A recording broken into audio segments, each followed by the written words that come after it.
Chers auditeurs, chères auditrices, bienvenue à la lecture du chapitre Message du passé de la nouvelle Le Prix du pouvoir. Je me nomme Marcus Charret et ai le plaisir d'être votre narrateur. Je vous souhaite une très agréable écoute.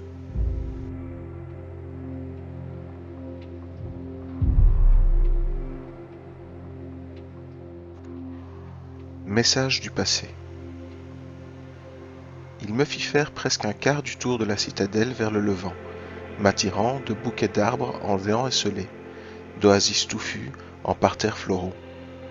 Dieu que notre domaine était beau en cette période de l'année. Par amusement, je suivis scrupuleusement ses pas, quelques passages qu'il décida d'emprunter. Je me retrouvai rapidement des pétales multicolores plein les sandales et mes franges parsemées de pollen parfumé.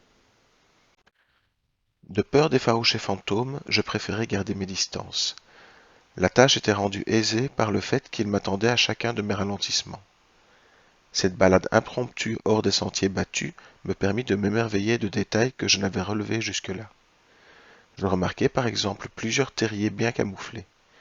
Des terriers dont je n'avais d'ailleurs jamais croisé les habitants. Peut-être étaient-ils eux aussi rompus aux bonnes mœurs, et par respect évitaient de souiller nos pelouses? Étrange pensée, qui me fit sourire alors que je contournais un orme centenaire. Dans son empattement, certaines de ses branches chatouillaient les épaisses fondations de la courtine ouest. L'une de ses racines m'interpella de sa poigne sournoise, et je faillis m'étaler. Ma chute avait-elle fait peur à mon guide? Lorsque je me redressai, je ne le vis nulle part. Je tentai bien de l'appeler par de ridicules miaulements imités. Je n'ose imaginer la traduction qu'il en eût faite s'il les avait entendus. Il ne reparut pas.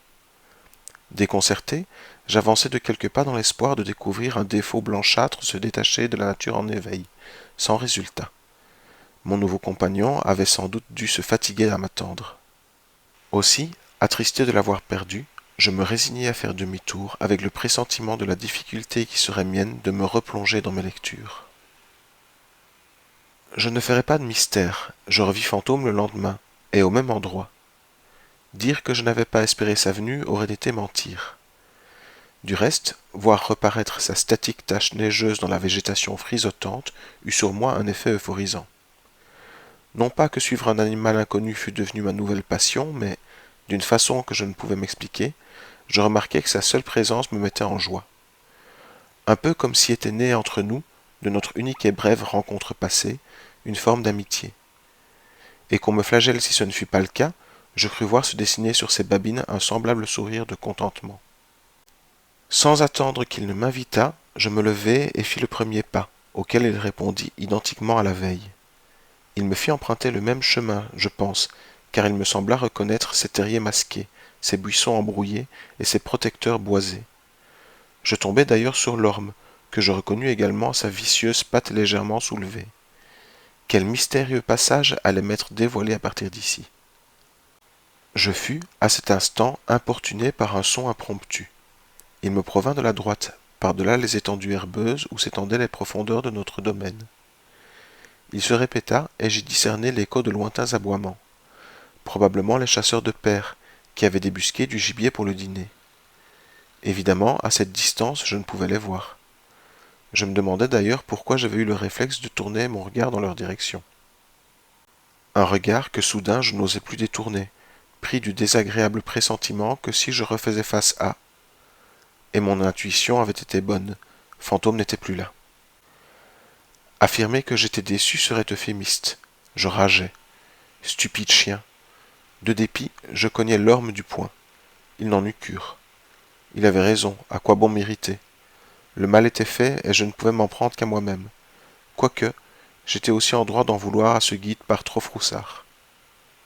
Par contre, cette fois, j'en étais certain, il me faudrait plus que quelques minutes pour réussir à me reconcentrer sur mes livres. Le lendemain, je décidai de prendre de l'avance sur Fantôme. J'étais persuadé que nous nous reverrions, et me posai directement sous l'arbre témoin de mes deux déconvenus. Que ce fût par sa canopée majestueuse ou par l'imposante muraille qui nous bordait, l'endroit était trop ombrageux pour permettre une lecture aisée. J'en fis cependant mon affaire et patientai. Une patience que je n'eus pas à éprouver bien longtemps. 5 minutes après m'être installé, il était déjà là, à me toiser du pied du mur. plus près de moi d'ailleurs qu'aux occasions précédentes, détail que j'appréciais. Nous étions visiblement en train de nous apprivoiser mutuellement. Me plaisant à penser être devenu son ami, je pris moins de précautions pour me lever et m'avancer dans sa direction. Il fit aussitôt un bond vers des fourrés voisins dans lesquels il disparut. Sa réaction m'avait surpris, mais moins que le fait de ne pas l'en voir ressortir. Intrigué, j'allais fouiller les buissons dans l'espoir de l'y déloger. Je ne réussis qu'à débusquer une famille de musaraignes apeurées. Fantôme s'était volatilisé, de nouveau. Contrairement à la veille, cette constatation cette fois m'amusa. Après tout, quoi de plus naturel pour un animal portant ce nom? Cela dit, je n'étais pas plus avancé. Que m'avait-il pris de montrer autant de fougue? J'en avais oublié qu'il s'agissait d'un chat sauvage, en dépit des liens qu'il eût voulu créer avec moi. Oscillant entre frustration de devoir à nouveau attendre le lendemain et plaisir de constater qu'il m'était revenu une fois de plus, je reculai de quelques pas et me laissai choir dos à la maçonnerie. D'une manière générale, je ne peux dire que je me sentais seul. Après tout, j'étais constamment entouré d'une valetaille conséquente. Mais, étant fils unique d'une famille plus que cossue, je manquais de ce qui pouvait s'appeler un véritable ami. Or, dans ce contexte, je n'aurais certes pas décliné la fidélité d'un animal de compagnie, même sauvage. C'était là l'une des seules récréations qui m'avait toujours été refusée par père. Perdu dans mes pensées, il me fallut quelques instants pour ressentir la douleur provenant de mes reins. Lorsqu'elle en vint à me déconcentrer, je passai machinalement une main à sa source et sentis le moellon saillant qui la causait. Je me retournai pour le contempler. Il n'était pas que saillant, il était également déchaussé. J'essayai de le remettre en place en le poussant, mais il ne bougea pas. Alors, sans surprise, j'entamai le mouvement inverse, dont la facilité fut déconcertante. Quelques instants plus tard, l'enfant qui sommeillait encore en moi fut ravi de voir la pierre massive délogée de son alcôve. Il avait l'impression d'avoir déshabillé la citadelle sans qu'elle s'en fût rendue compte. Le bloc extrait, je déposai sa dizaine de livres sur le sol et me penchai pour ausculter le trou béant. Le soleil, déjà caché par le décor, n'y pénétrait que timidement, et seulement sur quelques pouces. La blessure me semblait profonde, plus en tout cas que n'en laissait présager la taille du moellon qui l'avait obstrué. L'obscurité du fond y étant totale, je n'eus d'autre choix que d'y avancer la main, puis le bras, pour en sonder les mystères. Mes yeux s'écarquillèrent au moment où mes doigts effleurèrent une surface qui n'était ni de la terre ni de la pierre. Je pensai aussitôt à un objet en métal. Soudain pris par la fièvre de la découverte, je l'agrippai et le tirai à moi. Une boîte, une vieille boîte rouillée, qui n'avait plus dû voir la lumière depuis une éternité. Que faisait-elle là? Mais plus encore, parmi les millions de blocs de la citadelle, par quel miracle avais-je bien pu tomber? Non, il ne s'agissait pas d'un miracle. J'en eus la certitude au moment de me poser la question. Fantôme. Ce n'était pas un hasard si par 3 fois il avait disparu dans les environs. Il m'avait conduit ici à dessein. Il avait voulu que je trouvasse cet endroit, que j'en escavasse les secrets. Je secouai la tête, quelle idée folle, avant de me focaliser sur ma trouvaille. Elle n'était pas cadenassée, mais sa décrépitude m'empêcha de l'ouvrir aussi promptement que je l'aurais souhaité.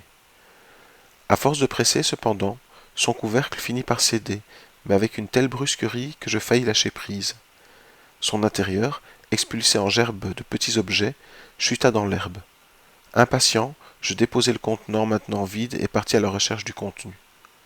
Je retrouvai un dé à jouer en ivoire, un petit cheval de bois ciselé et une série de boutons bigarrés.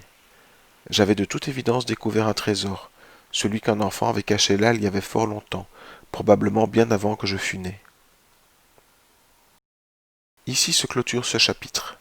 J'espère qu'il vous aura plu et qu'il vous aura donné l'envie de découvrir le chapitre suivant, Colère contenue. Merci pour votre écoute et excellente journée à tous.